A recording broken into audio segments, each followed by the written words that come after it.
Good morning and welcome to the Sports Debate Podcast. I am BA along here with James J. Trey Martin and Jack Hurst. I hope you gentlemen are doing well this morning. We are going to get right into it because it is football season. Well, exhibition, but we'll take it any way we can. First question, college related actually. Do you think that LSU is at fault for not retiring Jayden Daniels' number and allowing DJ Pickett to wear it? This question is going directly to you, James, because this is your school. Can everybody see that out there? L, that's what the sign for LSU. Definitely a fan, not loser. I thought that was a gang sign. I didn't know. I mean, I'm naive when it comes to those things. Oh, Jack, as sensitive as you are to not being a stereotypical or throwing out stereotypes, you definitely threw one to a brother. No, I'm naive. I'm just kidding. You know I'm just joking, man. Come on. I'm just joking. With you, Jack. Yeah, for sure. All right. So, look, this is a very trivial, controversial, yet really unnecessary thing that's going on right now with LSU, between LSU and Jayden Daniels. Number 5 was worn by a Heisman Trophy winner, one of 3. Joe Burrow preceded him, and Billy Cannon in 1958. These 3 guys, I think the issue here is that LSU retired one guy's jersey. There's only one in the history of LSU that jersey number 20 has been retired, and that is Billy Cannon in 1958. And since then, I guess they hadn't had any motivation to retire anybody's jersey since then, because you hadn't known of many great players that were like exceedingly dominant and worthy of a retired jersey since then, up until Joe Burrow. I mean, Joe Burrow showed that along with the team, that he deserved to have his number retired, but it hasn't been retired. If anyone does not know that, his number is officially not retired. But what Joe Burrow came out recently and said is that LSU told him that no one else will wear that jersey. So, and for FYI, if anybody want to look that up, you can go to USA Today. You can go to New York Times. It's everywhere. It's legit. It's not AI. He literally came out and said to the press that he just found out a couple hours ago, this was yesterday, that what was going on in the situation with Jayden Daniels, and he didn't really have much to say about it, except when someone asked him, would you be okay with anybody wearing his number 9? He said, well, I was told that no one would wear my number ever again. And he said, but he also went on to say, but you never know, anything can happen. And so there was that with that. Now, getting back to Jayden Daniels. Jayden Daniels, I don't know what the communication was between him and Brian Kelly and the LSU brass, whether or not they told him, but Jayden Daniels obviously wasn't happy about another guy wearing his number. And he was already asked when DJ Pickett was recruited. DJ Pickett, Brian Kelly said he came to Jayden Daniels and asked him if it was okay, and he wasn't okay with that. And so they didn't give the kid the number. They gave him number 3. That's why he wore number 3 his freshman year. Lo and behold, Brian Kelly gets fired. New coach Lane Kiffin comes in, and he asked him again. It contingent upon him being at LSU. Wasn't just NIL. It was also upon being the promise being honored with number 5. Lane Kiffin came out and said that, and he didn't speak on the Joe Burrow situation. That wasn't his thing. So clearly, I see why he didn't speak on it, because LSU did promise to Joe Burrow that no one would wear his number. So to me, I blame LSU, because there's no definitive straight ground rules here for not having either having your number retired versus not having it retired, or anybody wearing it.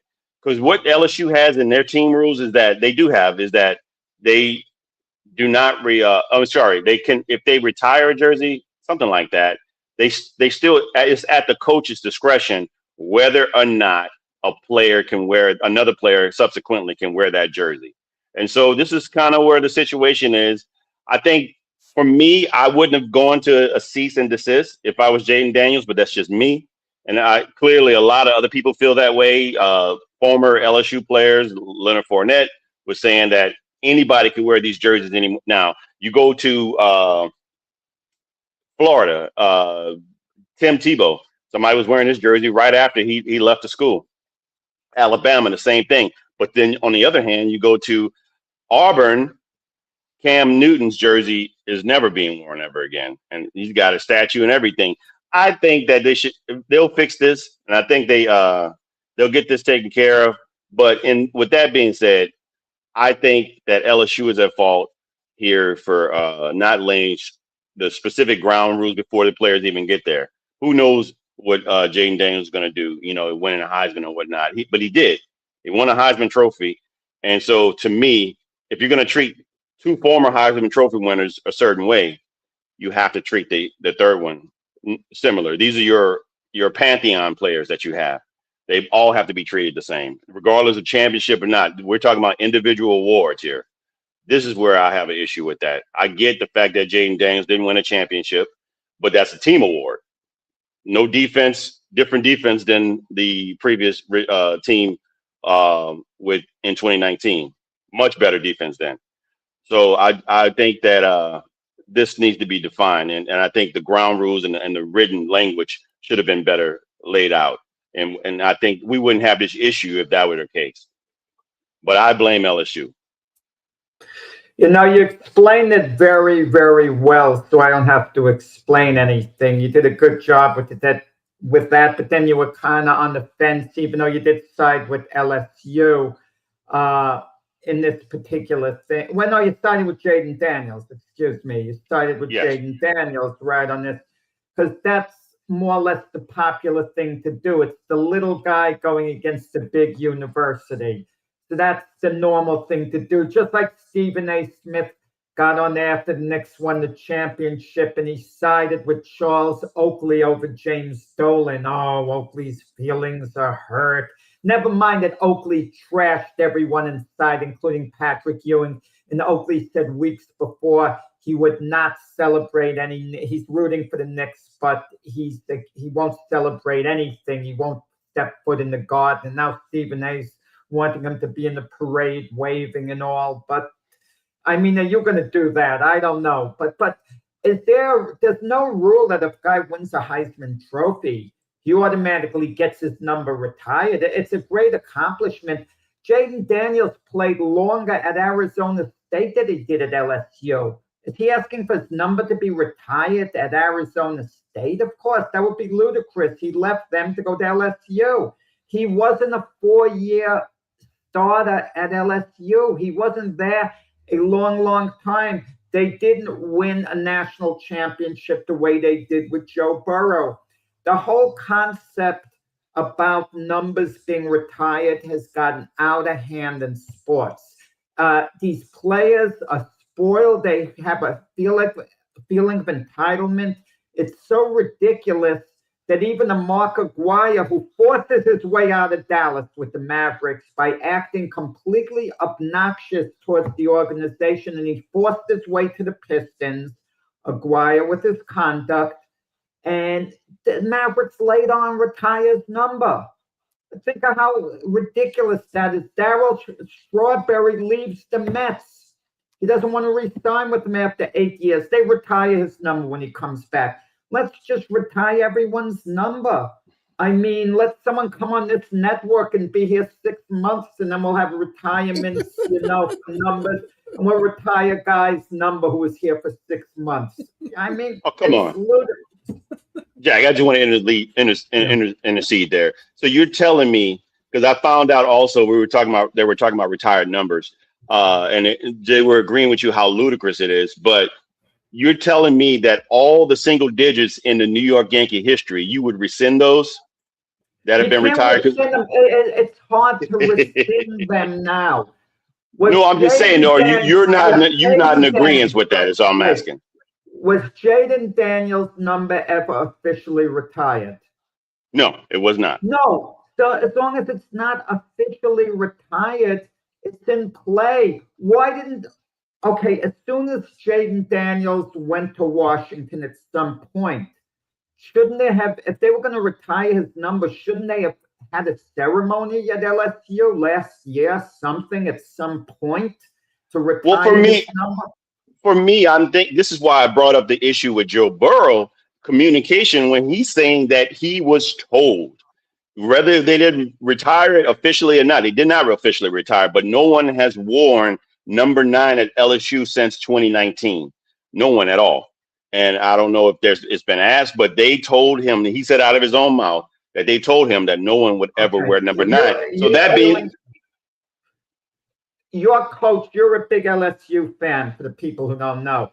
Your coach, Lane Kiffin, would you agree is seedy enough that if you get the greatest high school recruit, he can get him, let's say a quarterback going forward, a 10-star quarterback or whatever, but he insists on wearing Burrow's number, that kid.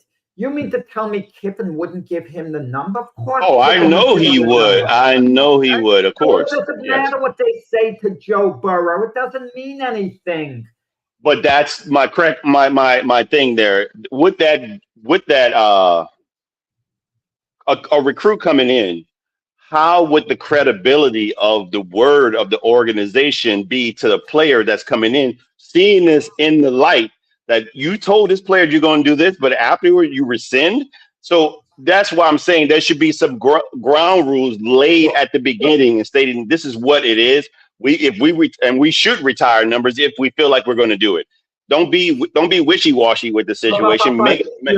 You're leaving one name out, James, and everyone's leaving one name out who should be involved. Doesn't the university have a president who should step in and just resolve the matter? Shouldn't the president have more power than the head coach, Lane Kiffin? The president should come in and say to Lane Kiffin, this is the way we're going to do things, and you got to accept it. And if Lane Kiffin tries to push back, tough luck. I'm the president of this university. This is the decision I'm making.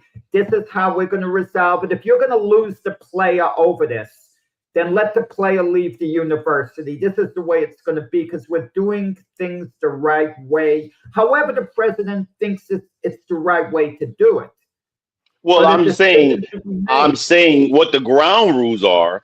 It's at the coach's discretion. That's written. That's actually what's written. It's at the coach's discretion.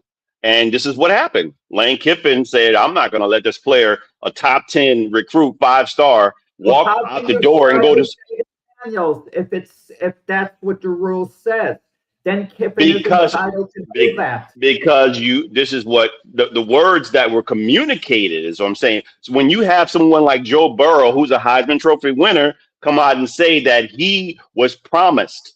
So I'm saying you can't. I gotta fault the school if you're going to be wishy-washy. If you're going to side with one player who's on for all intents and purposes on the same level. I mean, if we want to argue semantics, one had a championship, one didn't. That's not. I would give you specifics and tell you one played 12 games in Jaden Daniels, one played 15 games because people bring out the numbers. They brought out the numbers. Where Joe Burrow had 5,000 yards. He played 15 games. Jaden Daniels had 3,918. He played 12 games. But he also rushed for 1,100 yards. Jaden Daniels had a 12-game career at LSU, you're saying? No. He played 2 years there. He played 2 years there. Yeah. But he played 12 games in his Heisman Trophy game. I just want to make a couple of comments. Sure. One, DJ Pickett's dad was completely out of line criticizing Jaden Daniels. He made his son look bad. He made his son look really bad, by saying, oh, well, Jaden Daniels should give it up, this and that. No one should criticize my son. But then he criticized Jaden Daniels.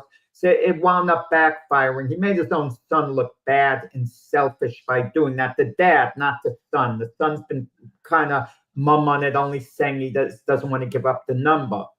Okay. And fair enough I mean, what's unfair is the kid's in the middle of this.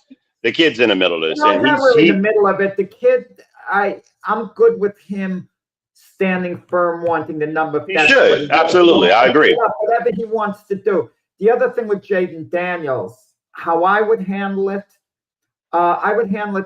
easiest way to get back at LSU. Jaden Daniels, moving forward, he might be an NFL star. He certainly was in his rookie season. He wasn't that way in his second year, but he might be a major star going forward. So when they announced the offense, what school you're from, players have done this. Just have your high school announced. Every time I'm pretty sure. Daniels high school is announced instead of LSU, or he could announce he's from Arizona State or whatever. That's getting back at LSU. Well, he's already trying because he wants, not only does he want the cease and desist, he actually had his attorney tell them, because they give 2 trophies out. They give one for the player to keep on their own, and they give one for the school. He wants the one from the school rescinded, which is crazy, I'll be honest with you. But he doesn't want that trophy in there. He doesn't want his name and image, because it's going to be like when they show the former pantheon of the players, he's one of the players that they show because he's one of the greatest players in the history of the school. But now they can't do that because he's got a cease and desist. We'll turn it up to Brian in a second. But the funny thing, I always thought about this. Had I been a great player, let's say hypothetically, and they were going to retire my number 1 to 2, I always thought to myself, no, I don't want my number retired. I'm going to enjoy watching someone else wearing it. But give me a choice on who wears my number. I don't want some knucklehead wearing my number. For example, I'm not going to name names amongst players. I was tempted to, but you know what I mean. Players got to be a decent character. That's the way I think, at least. But Brian, what about you? In this case, I kind of gotta agree with LSU. They do have the rules stipulated. Whether it was communicated before Kiffin got there to Jaden Daniels, that was communicated before Kiffin got there. Remember, you said that the coach's discretion about the jersey number. So once Kiffin got in there, I don't care about that. So that was and Jaden Daniels should know that. Now, you're right. Both of you are right about the fact that he should, and he's doing it. He should, because now that they have the whole shared name and likeness with the university, now you can go after him and say, I don't want you to use my likeness. I don't want you to use my name. I don't want you to use none of that stuff. You can have the number, but you ain't using any of that. And why you find it's kind of ridiculous that he wants the trophy back, that's being petty. But anyway, the point of the matter is, I don't blame him. What they did to Burrow was with the old regime, and Burrow's not complaining about getting his jersey retired. It's Jaden Daniels that's coming forward with that kind of stuff. So Jaden Daniels. Hold on, Burrow. He hadn't complained because it hasn't been given. That would be the argument there. It hasn't been given out. So I would beg to differ that, especially if he said he was that means he's okay with his number not being worn. So he didn't come out and say that he's okay with it being worn. I would beg to differ. If it does come out and somebody wears it, he may say something about it. Well, if he says something about it, he can do the same thing Jaden Daniels is doing. You can't. First of all, you can't blame the university. This is a two-way street between the players now since they got the name and likeness situation in their contracts. You can't blame them. There's universities don't retire any numbers. Florida being one of them. They don't retire any numbers. So it's all dependent on what the university wants to do with their players. Because you got to understand how many kids come through universities, and those universities been there 100 years at least. A lot of those universities have been there 100 years. You know how many damn jerseys you have to retire if you were thinking about? Like Jack says, if they go nuts, they go nuts. They won't have any numbers to retire because there could be good players, whatever case they may, because they're giving everybody a retirement jersey. But I think in both cases here, I think Jaden Daniels is good for what he's doing because LSU did what they did. Okay, I'm not faulting LSU. I'm not faulting Jaden Daniels either way. I think this is just a cut down the middle. It is what it is. The college is going to do what they're going to do, especially with Kiffin coming in there. He just changed that whole situation because it's on him, right? So he said, no, I'm giving to my corner. I'm giving number 5 to my corner. So, if it gets him to come here and he's a 5-star talent, I'm giving him the number. F. Jane Daniels. Jane Daniels is in his own. He's on a professional level now. He doesn't have to worry about this school. That might be the mentality he has. Right, wrong, or indifferent, morally or whatever we look at it, it's still LSU's decision versus Jaden Daniels' decision. Jaden Daniels can do everything he can to just kind of erase his name as far as appearance and stuff. That the university just can't use him, period, on anything that they do. Programs, historical things, whatever. I mean, they obviously got to keep his name in the record books and stuff like that, but other than that, you don't know Jaden Daniels. You don't know Jaden Daniels. So before we move on to the next question, I just want to say one thing, and it's short. It'll be brief. The talent level of receivers that they both had was ridiculous. In 2019, Jamar Chase, Justin Jefferson, and Terrace Marshall and Racey McMath all drafted in 2 in the first round or 3 in the first round and 2 whatever. Trey Palmer was there too. He's currently on the Saints roster. And for 2023, Jaden Daniels had Malik Neighbors, Brian Thomas Jr., and Kyron Lacy. Rest in peace, Kyron Lacy and Chris Hilton. But man, both guys had superior receivers on both their teams. So big school. Shout out to both. Mm-hmm. Big school stuff. Wide Anything else receiver, there, Jack? No, that's pretty much it. Okay. Next question. We know that Russell Westbrook will be inducted to the Hall of Fame someday, but is he one of the greatest players in NBA history? Go ahead, Jack. I'm not sure how to answer. Should I play devil's advocate or not? And as I'm talking to you, I'm still not sure which way to go. Not that I'm on the fence, because it's pretty clear. He isn't. I mean, I'm going to leave it up to James to make the other argument, because James is predominantly, if not completely 100%, a stat guy. So I'm going to let James take out his stats and try to make a case. And James might win a case like this in court. He might win a case in front of a jury later on, a jury that doesn't know basketball, but they'll look at the stats. And they'll get that impression. No way was what Russell Westbrook close to being an all-time great. I mean, the triple-double is a very overrated stat. You could play, 42 minutes a game. You got to get 10 points, and, you get your rebound or whatever. It's Russell Westbrook was great in little spurts. In spurts, he could give you energy for a few minutes and be great for a few minutes here and there.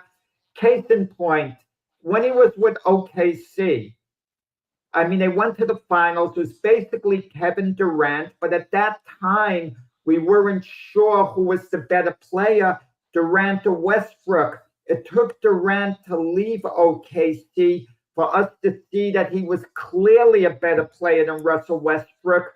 And wherever Westbrook is joining Golden State, that proved him very great. Joining Golden State, but he had a bad break with the Nets, Durant. He had Harden and Irving out. I think they would have won the NBA championship instead of Milwaukee. The one with his foot on the line. Russell Westbrook's not one of the greatest of all time. Elizabeth, get out of here. He's not. No way. I mean, are you going to even put Russell Westbrook in the class of Magic Johnson and Larry Bird? He's not even close.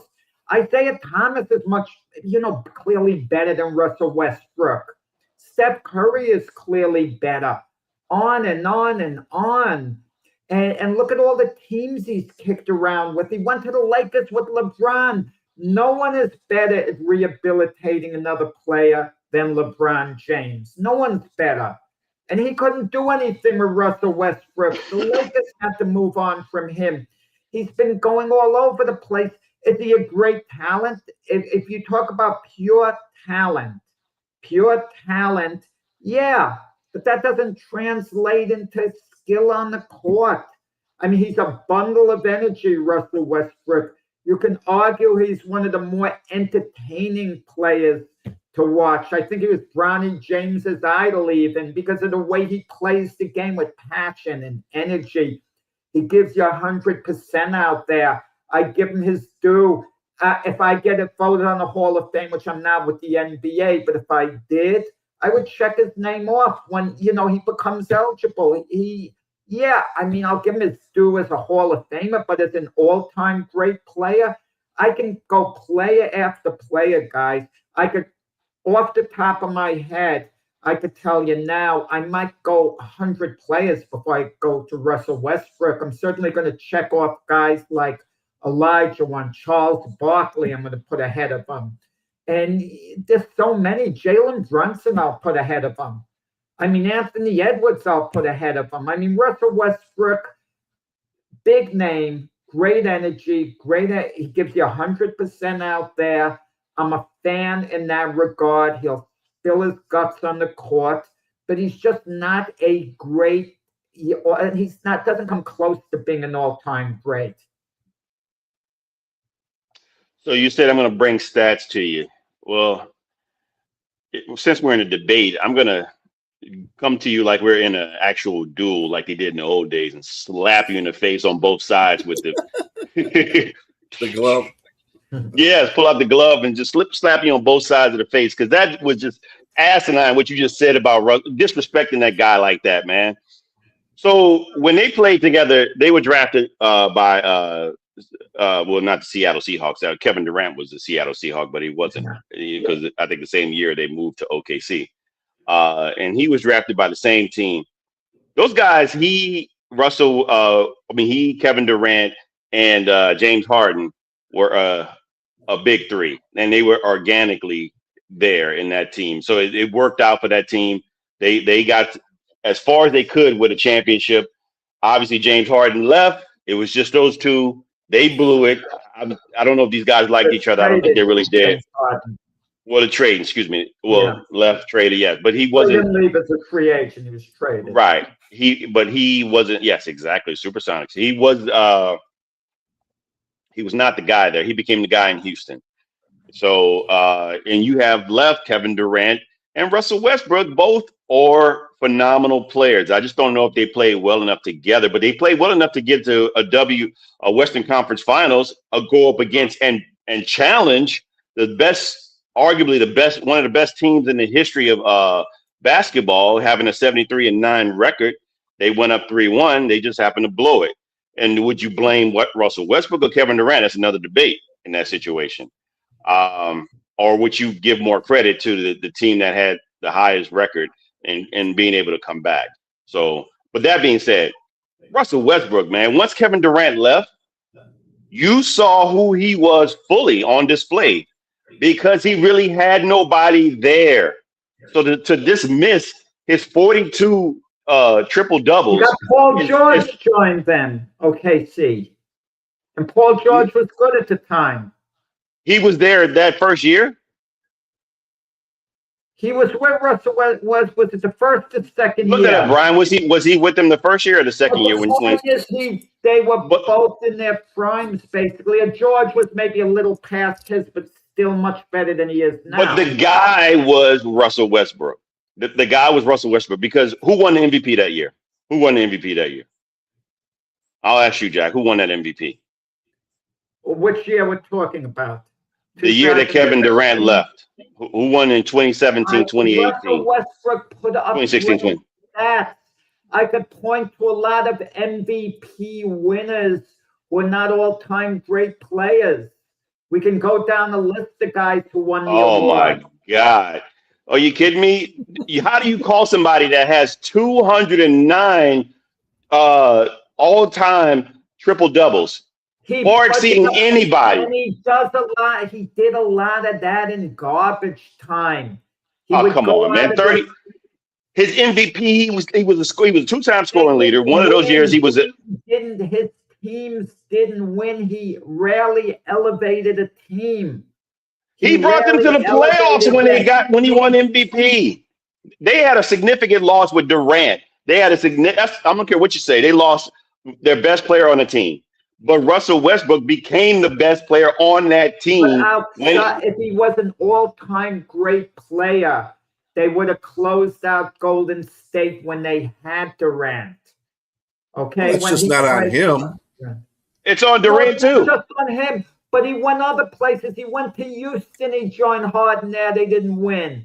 He's kicked around all these teams, the Washington Wizards, the Lakers. He joined LeBron and Anthony Davis, and they moved. That was a bad fit. That was a bad fit because him and LeBron did the same job. LeBron that was a bad fit for anyone. LeBron, but yes, he is. LeBron can't work with it.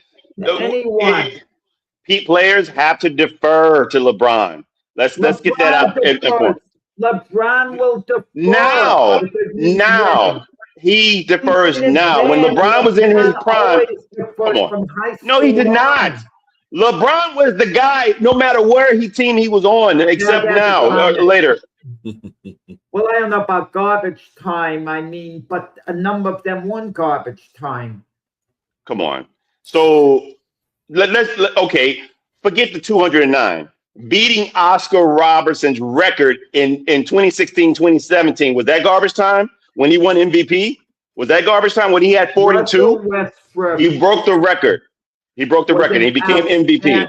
He was an outstanding player. I'm not disputing that at all. Oscar, the difference between him, you mentioned Oscar Robertson. Oscar Robertson is an all-time great player. Russell Westbrook is not. That's the difference. So when Oscar Robertson had his record, who was he playing with? He played with guys like Jack Twyman. Stop right there. Stop right there. I'm talking. I don't mean the trash guys. I mean the best guy he played with. The best guy he played with, and he was past his peak, was Bob Cousy, I guess. Lou Alcindor? He didn't play with him? Oh, he played with Milwaukee. But come on now, yes. That's when the Big O did not. If you look it up, and I don't know this for fact, but I'm just saying from what I remember, the Big O did not compile his stats when he played with Kareem Abdul-Jabbar Milwaukee, because the Big O was past his peak then. He wasn't the same player he was when he played for the Cincinnati Royals.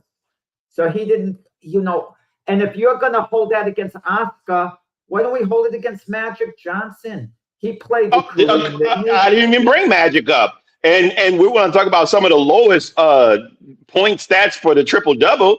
Magic Johnson is definitely one of those guys. I'm not saying that Magic wasn't great, but he had a stacked team. He definitely had a stacked team. He did have a stacked team. You could make that argument as well. Absolutely. But I didn't. That's why I didn't bring Magic up. But I just, because I love Magic Johnson. I think he's still one of the greatest players. I mean, we talk about the game that he played in the championship in the early '80s when Kareem couldn't play. He had a big 45 points. So he can do it. He can do it. So I wouldn't even bring him up. But I'm just saying, this guy, 27,000 points, 10,000 assists, and 9,000 rebounds. I mean, 9-time All-Star, 9-time All-NBA. You said I would slap you in the face on what you said you were going to allow me to slap you in the face with the stats. I'm going to give it to you. All right. 2-time scoring champ, 3-time NBA assist leader, and all-time triple-double leader in 209. Whether you think that garbage points and not garbage time, he still has the record. It is what it is. And so, and this is all from a guy that's 6'3", 6'4", that can elevate above anybody when he wanted to. And like you said, he played with a reckless abandon. And so for me, just that alone too, and I put him as one of the all-time greats. A lot of these all-time great guys didn't win championships. I mean, Charles Barkley is one of them. I mean, a lot of guys that were in the Michael Jordan, even when Michael Jordan was by himself early on, and he was the scoring leader and MVP, he wasn't getting anywhere. He wasn't getting anywhere. Not until the emergence of a organically drafted player in Scottie Pippen and Horace Grant and Michael Jordan got better and better, continued, until they got past some of these other guys. And teams were getting older too. Those great teams were getting older. That a lot of people don't mention that the Lakers, that the Boston Celtics and Detroit were getting older. And Michael was coming up. I agree with that point, but also there were outstanding teams who never could win a championship, like the Utah Jazz, who would have won a championship in most years, but the Bulls just happened to be in their way for a couple of years. For sure. And you want to give credit to another point guard who's an all-time great in John Stockton, Mhm. He had a guy that he delivered assists to another mailman, to a mail. Russell Come on. Westbrook is better than John Stockton if we're going to compare them one-on-one, perhaps. Okay, you can make that argument, but virtually any team would have been better off with John Stockton instead of Russell Westbrook, because Stockton's game would have translated more into winning. He would have been a better fit virtually anywhere than Russell Westbrook would have been. And I can't say that about the other super players that we're talking about, okay? I take a Jalen Brunson over a John Stockton. I take a Charles Barkley over John Stockton. I take Isaiah Thomas certainly over John Stockton. But would I take Russell Westbrook over John Stockton? No. And that's what I mean by saying he's not an all-time great player. He's an all-time great talent. But let's hear what Brian says. Well, Russell Westbrook is on the NBA 75th team, 75 anniversary team. So obviously some people thought he was good enough to be in the top 75. Ago, right? That was done a while ago. Yeah, a while ago. Still, the point is Chris Paul isn't. So I don't think much of Chris Paul is. Well, let me be clear. I wasn't a big Russell Westbrook fan because the reason why he compiled his numbers, because that's the type of player he was. He was a single player. He didn't like to share the ball. I'll put it to you that way. Yeah. And that's the reason why he got a lot of triple doubles, because he was out there playing me ball. And that's fine. And it doesn't diminish what he did, though. I mean, he had all those triple doubles, man. There's nobody that should have that. Come on. He's still up there. I wouldn't put him in the top 10 or the top 20 of all-time players, but he's in the all-time players. Believe me, he's up there. So that's what I got to say for Russell Westbrook. I'd put him in the top 100. In the top 100.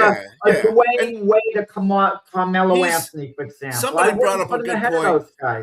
Somebody brought up a good point. He's like the Terrell Owens of the NBA because of his media presence. And I think a lot of people don't, because he wasn't really great to the media, just like T.O. was. That's a media thing. But T.O. was a better player in his sport than Russell Westbrook was in his. T.O.'s was I would say that. I would agree with that. Destroy a locker room. T.O. was great on the field. No one is diminishing what he did actually. I agree with you both. One regarding the media and one regarding the player. I would say as a player, I agree with Jack. But as the media thing, Russell, I mean, they got a meme of him, Jack. Like, what? But he did. I mean, he definitely was not a media guy for sure. No, but it is what it is. Mm-hmm. Yeah, I think like I said, Russell Westbrook was good in his own right. I give it to him. A dude can't do all that. I mean, even though he was playing a little bit of me ball, but he still put up points. He did what he had to do to get the team where it needed to get to, even though he was being selfish. That's the point. And at the end of this argument is something when you mention me ball. How many other players can we think of who we say play me ball? Now, maybe Carmelo Anthony, who I mentioned a little while ago. But they're not many. There are not many players who we think play me ball, or the few that play me ball should play me ball. Michael Jordan should play me ball. We want them to play me ball, and if they don't, we scold them to play me ball. Okay, Kobe. But those guys had to play me ball, but they had to learn to adjust and allow for players to win. They had to adjust to win. Because they want to win. Yeah, that was the point with both Kobe and Jordan. They were me ball players until they realized I can play and score 60 to 70 points a game, but if we keep losing, I'm just wearing myself out for no reason at all. I want to win championships, and that was the difference between Jordan and Kobe and Russell Westbrook. Russell Westbrook was he didn't. I don't think I mean, in a player's mind, you would think that they care about winning championships, and like I said, they were on a cusp of one. But they played a better team at the end. And the difference between Jordan and Kobe, if you're out there, George started off as the best player on his team. Kobe was not. There was a question of whether or not Kobe was the best player on his team because of a big guy named Shaq that was MVP while on Kobe's watch. So that being said, and the reason why one wanted to go and leave, which was Kobe, wanted to get himself out of LA, and the other wanted to stay, but he was the one. They knew the younger guy was the future. So Yeah. All righty. All right. Go to a next NBA question. Let's see here. Was the NBA being disrespectful to the Knicks by arranging for them to play the 76ers on opening night at Madison Square Gardens when they were scheduled to be presented with the championship rings? I'm going to go back to Jack on this one because I know he has a reason for this question.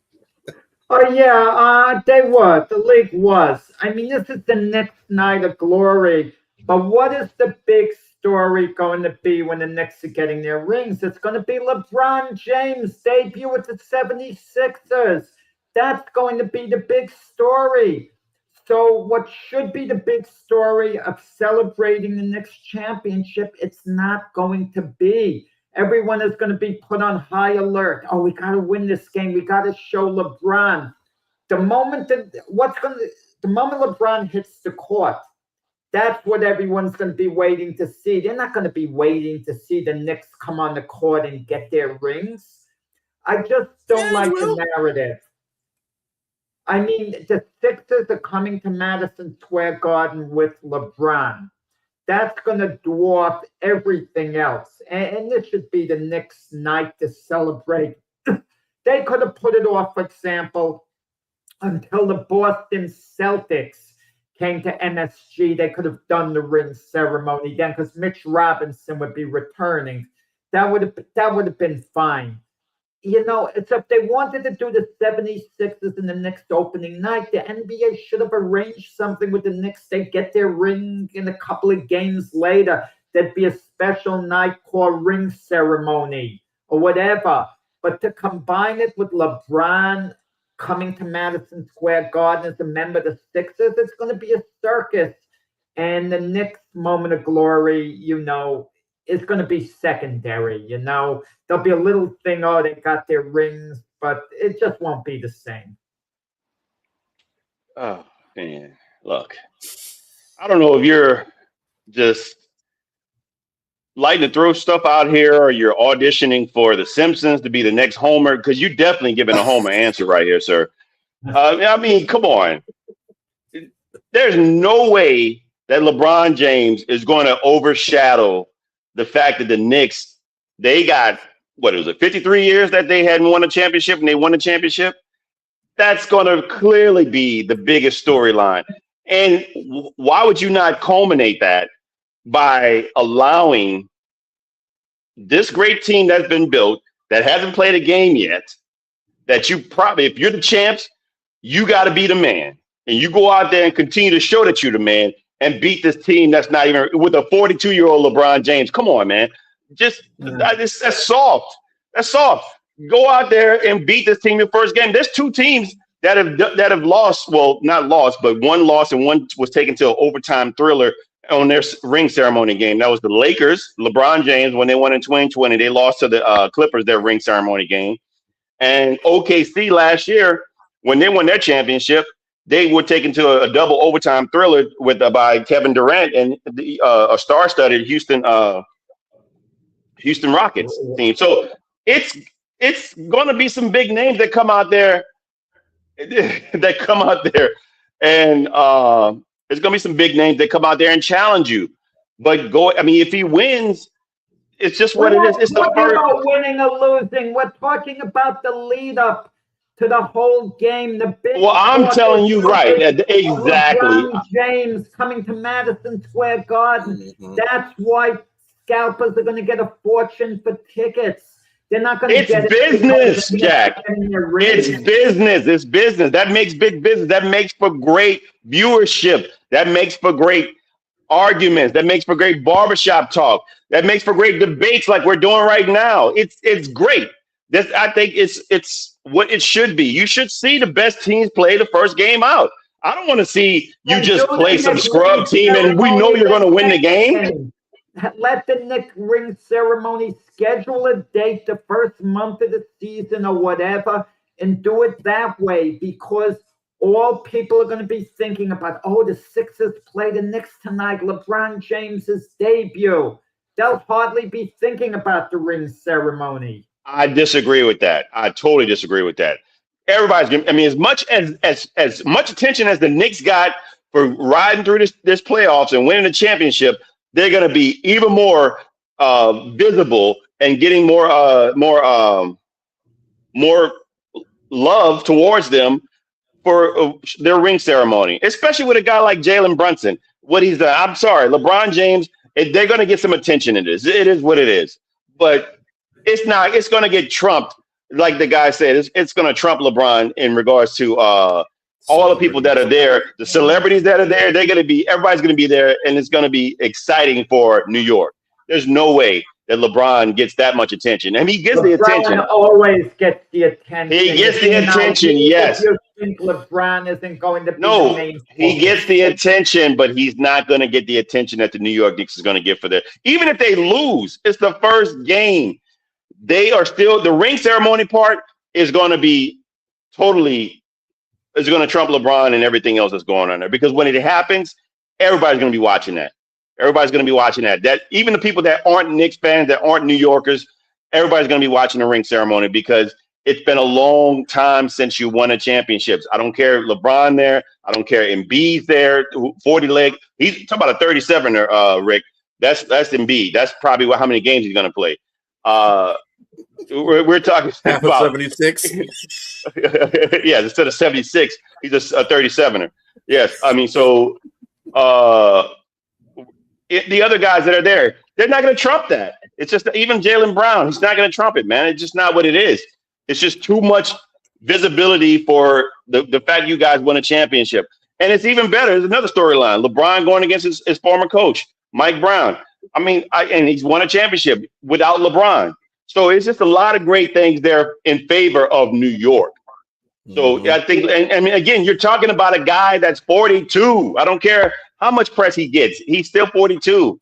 He's get a lot of press for negative stuff too. So I mean, I don't think it's good. I think you pull your panties out, man. Pull your drawers out, Jack, because it's allow. Okay, now I got to reveal the secret. People couldn't see your hands to the end.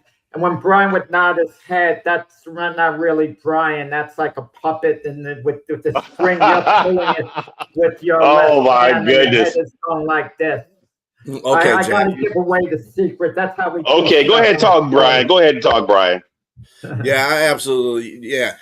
Well, whatever, Jack, because I absolutely agree with James on this one because, first of all, you got all these celebrities there. I think the main storyline is is Spike Lee going to get a ring?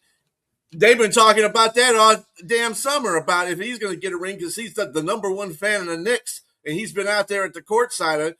You got to remember, LeBron. Through all their losing times. If LeBron was in his prime on his team, whether celebrity should get a ring. Yeah. Okay. But the point I'm trying to make is that that's going to be getting more featured than LeBron being there because LeBron is 42. Okay, he's on a 76er team that they built to win a championship, but they haven't, like James said, they ain't played a game yet. And to be the best, you got to beat the best. And who's the best? The Knicks. And all the fans that are going to be there, come on, Jack. You can't even believe that. The 76ers got to come from Philadelphia. I don't even know if they're going to find seats in that building because it's a ring celebration. They don't care about they don't really care about they care about the Knicks and the Philadelphia 76ers care about the game because it's a game in a regular season. But at the same time, nobody else cares about that. They want to see the rings. And all them celebrities there want to see the rings. Especially Spike Lee. And then you got all the fans. You know, New York is the populace of the United States, basically. So you got all them fans looking at the New York Knicks. And then not to mention the TV viewership that's going to happen. The people that are hating on the Knicks and the people that are hating on the 76ers are all going to be watching this too. So it's not. No, I don't think it's. I think it was a good move by the NBA to have this game. Yeah, me too. But what I will give you, Jack, I will give you this: if New York comes out and they lay an egg, if they get blown about 20 or 30 points. Then I will give you some credit. But I almost 100%, I would say 99.9% guarantee that's not going to happen. If they lose a close game or if they lose by 10 points, I don't have any problem with that. I still think all the media attention is going to go towards New York. It's going to go towards New York.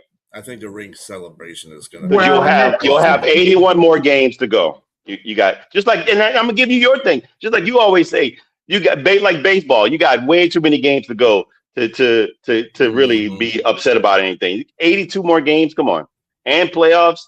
If the Knicks suck the rest of the year, then we can look back at this and say, then maybe they should have just had the ring ceremony without having to play a dominant team. But again, it's we still haven't heard whether they're going to the White House or not. I mean, that's kind of disappeared. Jalen Brunson hasn't come out and said whether he thinks the team should go or not, because it's really up to him, even though the team president said that they were going to go. But Brunson said, well, they got well, there's no timeline. They can go during the season like the Dodgers did. I mean, well, that's what I'm saying. Nobody's sweating that.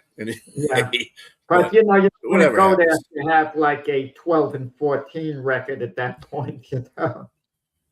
Hey, you're still the champs until they get knocked off. Yeah. Right. So. Yep. All right, let's get to this one question real quick. Do you have a problem with the Seattle Seahawks signing Terrion Arnold at this time? Go, James. So, for anybody out there that doesn't know, who's not watching sports, who's sleeping under a rock, Terrion Arnold had some issues legally with his Airbnb being robbed, and some guys that he knew lured presumably the guys that were they thought that had robbed the place, and beat them up and robbed them inside the Airbnb. And supposedly Terrion Arnold was presumably allegedly was watching it. He was a ringleader. And so but currently he's out on $1 million bond. And he was released from his team subsequently from the Detroit Lions and became a free agent. And he visited a couple of teams, including my New Orleans Saints, and has accepted the deal with the Seattle Seahawks. Do I think that? Yeah, exactly. Well, only. Only. But I mean, he hasn't been convicted of these felonies yet. Yeah. So that being said, I don't think it's a problem right now. I don't know what the contract stipulations were and what the amount of money. I have to presume that it's not much. They haven't signed him yet. It's more of a promissory type of thing. And the only reason they haven't signed him yet because they're still trying to find out his legalities issues that are going on so that he can attend training camp and be, mind free of that whole situation. Right. So they're still working on it, but that's the team to go to if they sign. So that being said, I don't have a problem with this. I don't have a problem with this until someone's convicted. Once he's convicted, then if they try to continue, obviously, even if he was convicted and it was given as a slap on the wrist, which I doubt he would get. Let's just say he got a slap on the wrist, I wouldn't think that this team should be honoring anything, because that was egregious what happened. If he pleaded like no contest or whatever the laws would be, I don't know. I couldn't tell you that, but for right now, I don't have a problem with Seattle having him on the team, because again, until you're proven guilty, you're innocent. You're innocent until proven guilty. So I don't have an issue with him being on a team, trying to keep a job and everything else. And so again, he's been safe enough to put out on bond, even though it's $1 million bond. And he's not a flight risk. So try to keep a job until you can. I don't know what you're talking about, people sleeping on the rock when it comes to Terrion Arnold. He's not famous. So a lot of people are sleeping under the rock. A lot of people are unaware of the situation that Terrion Arnold. I mean, come on, give me a break. But the thing about with Terrion Arnold, he was a first-round draft pick by the Lions a couple of years ago. He's a young guy. And these teams see a chance, some of them, to get a first-round draft value for nothing at all.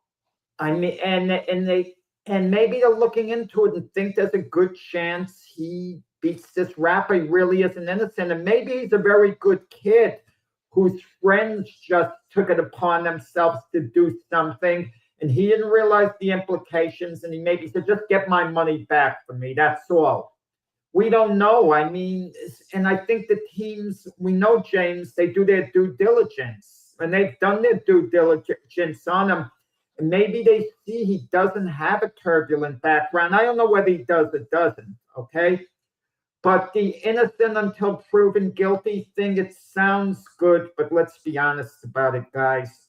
As soon as someone is accused of something, the perception is that they're guilty. They're going to lose their job. If you walk on an elevator with someone and you get accused of something improper, and you could be the most innocent person around. You could hold your hands behind your head and someone's going to say you did something, you put hands on them. They're going to investigate. You're eventually going to get cleared in all probability. But if you have a high-profile job, chances are you're getting suspended, and it's always going to stick to your reputation status could be. With that said, I mean, did you say you had a problem with it or not, Terry and Arnold? I say I did not have a problem with it. Did not have my only problem would be, James, is it going to be a distraction? Is it going to be a distraction to the team? Then I don't want anyone there for whatever reason. I don't want Tim Tebow on my team because he's a distraction. I don't want Colin Kaepernick on because he's my distraction. And any guy, unless he can truly help the team, and they obviously feel Terry and Arnold, the Seahawks, can help them enough, and they balanced it enough. So, yeah, it's a tough call. I think it's actually a really good call for Seattle. The reason why Seattle already has a pretty good defense. They already have a good secondary as it is. I think, and Terry Arnold isn't going. They're not asking Terry Arnold to come in there and start. They're not getting him for that reason. He's going to be a backup.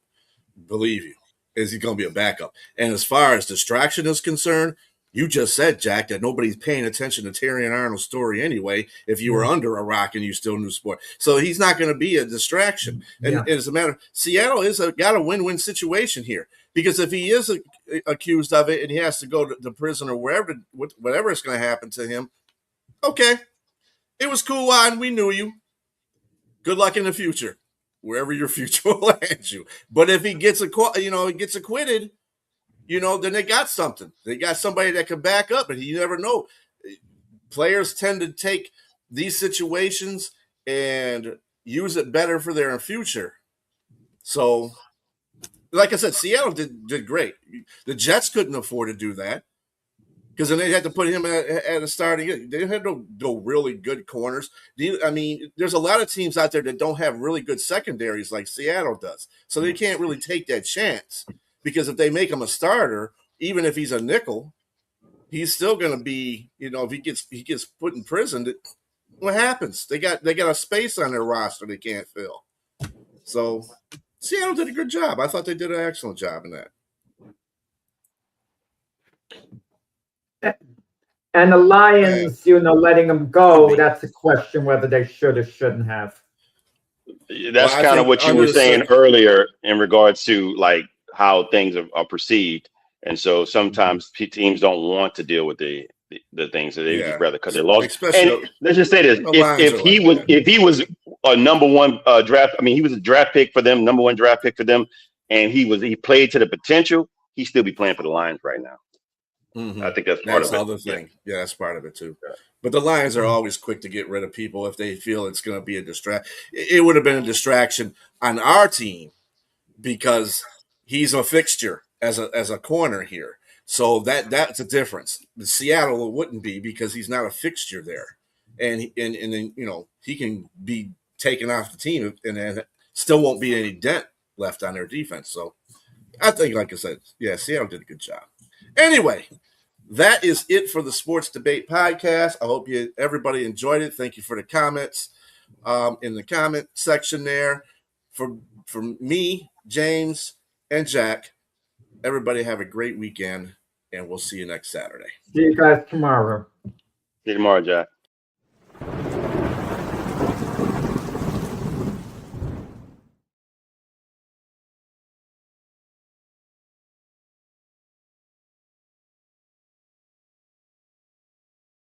Get that money, get that fame, like them fellas, get your head in the cave. Get that money, get that fame, like them fellas, get your head in the